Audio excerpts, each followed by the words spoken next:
want to speak about translation technology and its effect on speed. Speed of what? Speed of communication, I guess. I'm speaking from Wurundjeri land, unceded. I'm an uninvited trespasser. And I've been in Melbourne in the longest lockdown in the world, apparently, during which I've had a great time riding my bike along the banks of the Yarra, as you can see there, a very beautiful river, watching it flow down to the sea. Now, when the early white settlers came here in the 1830s, 1840s, came to the places where I ride, first thing they did was rip out the trees, the fallen trunks in the water, so that they could get navigation and they could get their products to market very quickly down the river. Brought in the technology of river transport with speed. That's what technology does. Gets rid of the barriers, it enhances speed. And that's the idea that I want to run with. Run indeed. Now, in Melbourne, we've been in lockdown because of COVID, as you might have heard. And translations have not had a good time. One of the most often repeated memes is this one from 2020, where two languages were mixed up. Let's see, Urdu and Arabic over here. And here's another report when Indonesian and Turkish were mixed up. Okay.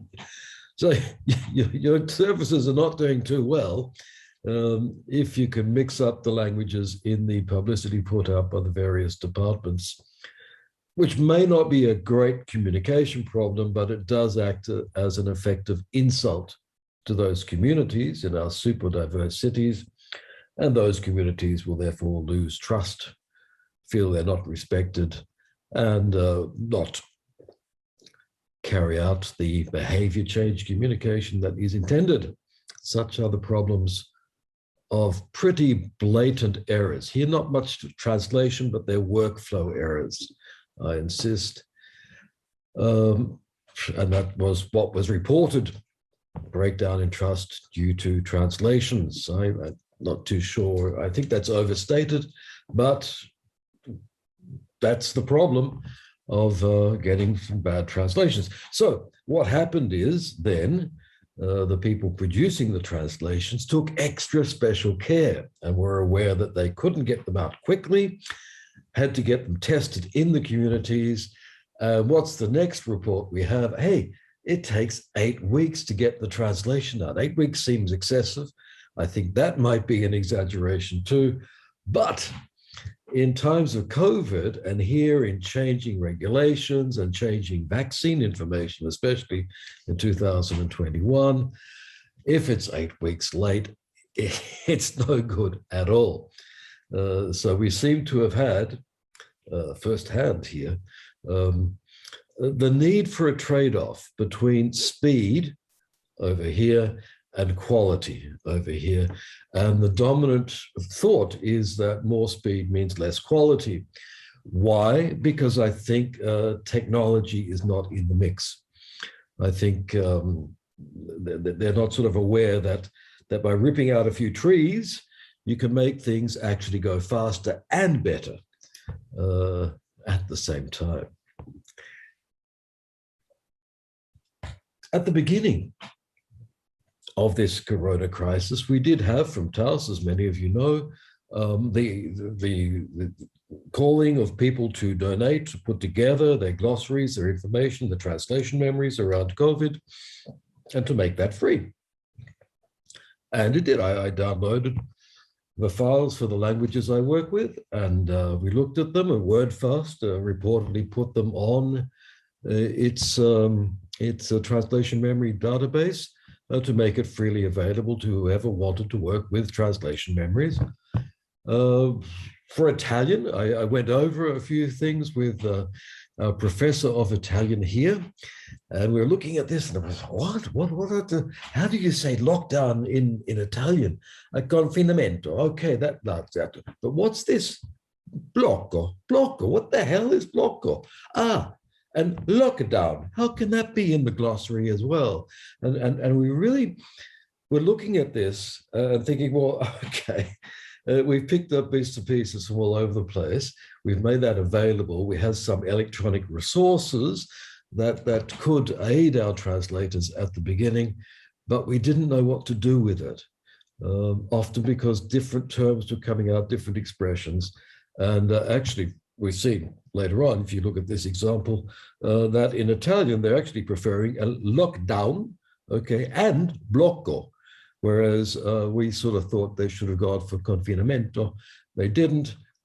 Usage has evolved in the time of the COVID crisis. Now, what that means is that there were electronic resources available. They might have helped with the speed, I would hope, and they might have helped with the quality if the people controlling these translation services, which were much needed in Australia. In Melbourne, we have some 250 languages spoken. If there had been official glossaries established at the beginning and circulated and made obligatory for the translators working there, so that the communities in our cities in Australia would at least know which terms we're using for which things. I had the experience in class, in a multilingual translation class, of us taking the official translations and doing them again, checking them from different states in Australia, which were developing different terminologies. For example, a girl working with Burmese said, look, the word they're using for mask is like the mask that you wear in a theater. You know, there's nothing like a surgical mask here, and we don't know what it is. Somebody has to decide, and that has to be made available to everybody somehow. But that appeared not to happen. As to the other problem, the mixed languages, hey, you know what? A few little language codes could tell people what languages these are, even if you can't read them. A little bit of basic technology might have solved a few problems. The technologies of translation memory software with revision processes incorporated could have helped people in the community revise them, work them, check them, obviously faster than 8 weeks, I would hope. And the whole process, I think, would have been helped by more technology. I can't say that technology was absent, but I can look at some of the errors and some of the variation between the different translations and say, well, no, I can't see any signs of technology having had a beneficial effect. By technologies, I do mean translation memory software, especially glossaries, and also machine translation with post-editing, with enhanced translation, with people working from machine translation and fixing it up. Now, this is a general doubt. I'm not going to say it's a critique because I don't have data on this. I just have some experiences, like anybody has experiences, inherently limited. Anecdotal. We set out to figure out what kind of technology we should train our students in. And this was a part of a doctoral thesis of research. So the researcher went around asking the companies in Melbourne around us. Here's Melbourne at the back of me. Huh? It's the view from my office, back when I used to go to my office. And she asked them and they said, what? No. The most honest reply was, oh, no, not really. Can you recommend something? Which was a wonderful reversal. We go to industry to ask what we can best do to help industry, and industry asked us for the knowledge that we were getting, hopefully, from them. Okay, the signs were that not a lot of technology is around. Some companies use it, but they don't put it on their publicity or their website because they think their clients will be scared away by any mention of machine translation, even if it's revised, post-edited, processed, or whatever. Many of them really don't want to get into it and let their translators do whatever they want freelance, okay? Sort of washing their hands of the deal. So the general impression I have, which could be erroneous, is of individual translators working as freelancers or as getting work outsourced from some of the bigger companies. And it's fundamentally a cottage industry. Everybody does their little thing at home with their own resources and talking to the people that they happen to trust. There is one biggish company that does put the use of technology on its website. So it's not exceptional. There may be others that I don't know about. But I do see a lot of the results in the translations, which can be of very high quality, but the variation between them suggests that there's very little coordination. And we are, everybody at home, producing the little artisanal products, which is very nice if you're happy doing that, but hasn't been great for translation through the COVID process. Now, when I talk about this with people, I do find significant resistance.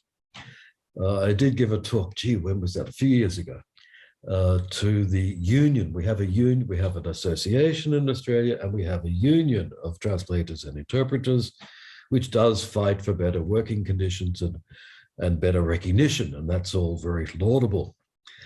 However, when I talked about the possible benefits, I got a whole lot of complaints. And the first one is this, okay, I will always translate better than a machine. Of course you will. Of course you will, if you're the person judging the translation. It's not that, that's not the issue. Obviously, it's what you do yourself with your dictionaries or whatever, and what you do with the aid of machine translation. That is, we're all going to be fixing up machine translation, and that's what we have to look at, and that's what we have to test to see if it really does help you, okay? What did I get then? Oh, it doesn't, oh, it won't work for Arabic because Arabic's got diacritics, and oh yeah, right. Like I never studied, I studied Arabic 3 times. Every time I had a child born and I've lost it. But anyway, okay. And all I was doing there was saying, okay, don't tell me about Arabic, that's fine. You work with it. Try it. Please try it out for you. Oh, no, it won't work. It does.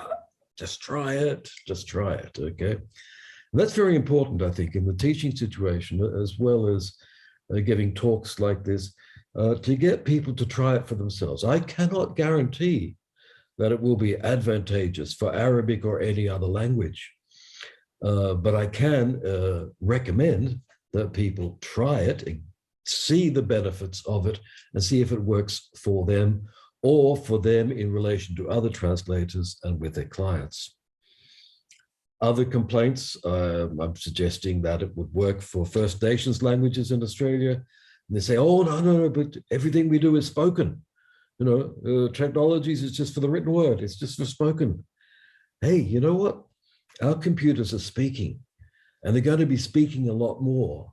And this barrier between written to the spoken will no longer be a barrier. I remember being at a conference talking about localization for South Asia. And this complaint was raised that many of the very local languages don't have a written form. And the technicians there, great, we will fix this. You know, we get our computers to speak. We can move between, you know, speech recognition is a very big area. And I would give the same answer for the next complaint if ever it comes up. We don't have good internet connections. Okay, it'll get there. The internet connections will get there someday very soon, I hope. But this is all, I mean, I understand that people are right when they say these things. This is your immediate experience. It won't work because, but you know what it is? It won't work because you think that speed is the opposite of quality and that you can't have both at the same time. That's the problem. And I think that if you try it and you measure the time you take and you measure the quality you produce, you may find that you can have speed and quality at the same time. It doesn't work because our languages are too small, and that's the other problem.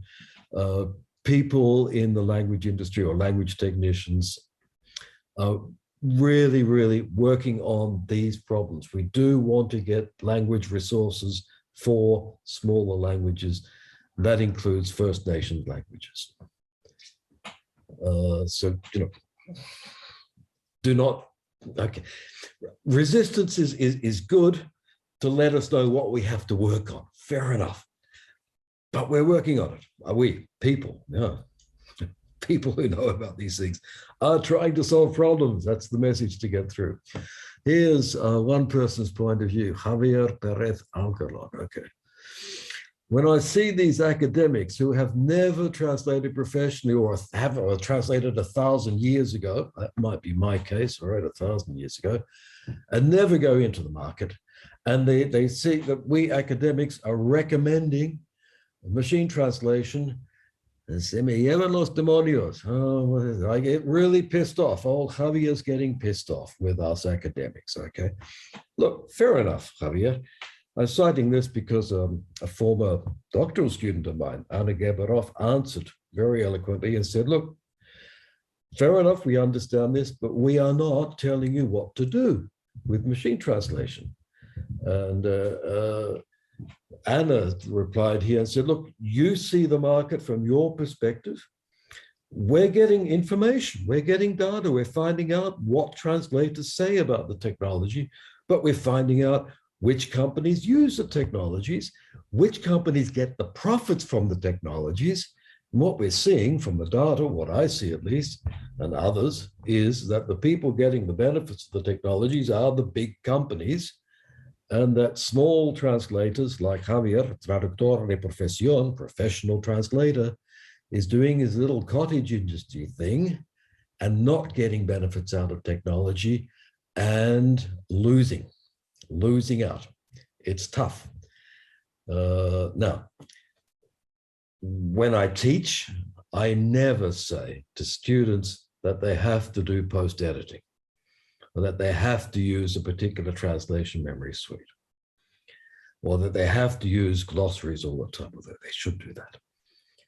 I just say, try it and measure the time and measure the quality, and then you figure it out for yourself. But you cannot just stay at home and pretend that the market has got to pay you more because you are a professional translator who knows how to not use technology. I'm sorry, they're not going to pay you more for your ignorance.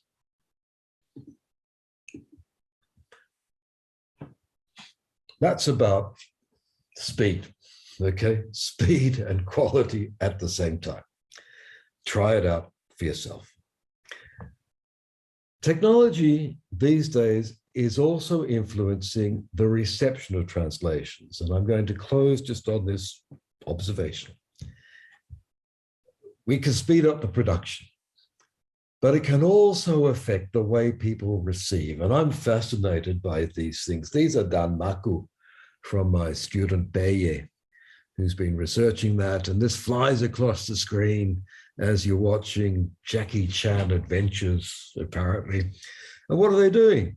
They're talking, they've got subtitles at the bottom, and they're arguing about the subtitles, and they're proposing better subtitles over here than the ones that's there. So as you're watching this thing, you've got these different comments and this dialogue going along at the same time, not just criticizing or discussing the translations, but having rival translations, which is interesting because most people apparently are watching this in order to improve their English.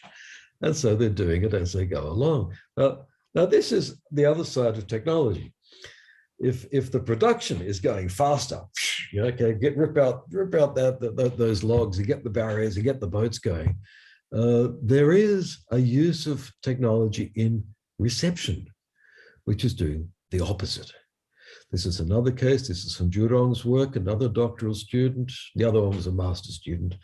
And here we find in this Chinese drama, Nirvana in Fire, we find people discussing the translations again and correcting each other and giving added information. And over here we have a dialogue going along again, about the comments and the subtitles. Now, what's interesting in these extended conversations is that the subtitles are in English, and we get input from people reading the subtitles all over the world, from different languages to Spanish. There are people in Africa, not just English. And we have Chinese people participating as well to explain, to give added information that was missed out of the subtitles. We get this very thick, interactive, international reception process, which is aided by technology. And I think that is potentially a very positive thing. Potentially because it enables people to engage with products across the language barriers, but becoming very, very much aware of the languages themselves. Now, here's a final consideration. There have been various papers published on carbon consumption, carbon production of training neural machine translation systems. There's one here, which finds out roughly that the training of one system has the carbon output of about 5 cars over the lifetime of the cars. And this is interesting and worrying, perhaps. Actually, I'm not that worried. I think there is a certain level at which you could accept, a certain degree of negative environmental consequences if and when we can point out the benefits of the technology.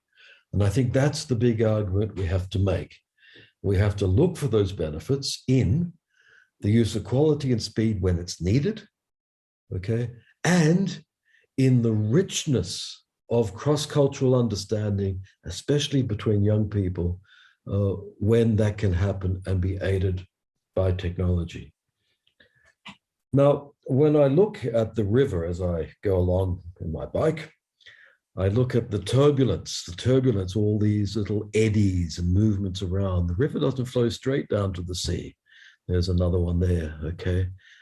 All that turbulence is actually very necessary. I have with me at the University of Melbourne a group working on the physics of turbulence. If the river did not have these little movements and things stopping the flow, you would get in and you would go at 100 kilometers an hour right into the whatever ocean we got down there, the Southern Ocean, okay? We need turbulence in order to make life livable. And that's the big message, I think, of the reception side of the translations. It's also the big message we've discovered in solving some of the communication problems of COVID. You can use translation to get the information to a community, but then it's within the community itself that there is the secondary elaboration process, discussion process, face-to-face communication, where it gets through and is acted upon. Now, when those white settlers came in the 1830s and 40s, they ripped out those trees, but the Wurundjeri had put those logs in the water. They would put down 1 or 2 trees to stop the flow of water and to create little ecosystems where you would get shellfish and then bigger fish, and you would have lobsters, apparently. Nobody's seen a fish in that Yarra for ages. Why? Because we ripped out all the trees and we wanted to go fast and forgot about the rest. We forgot about the turbulence that we need in order to make life rich and cross-cultural understanding fruitful. Thank you very much.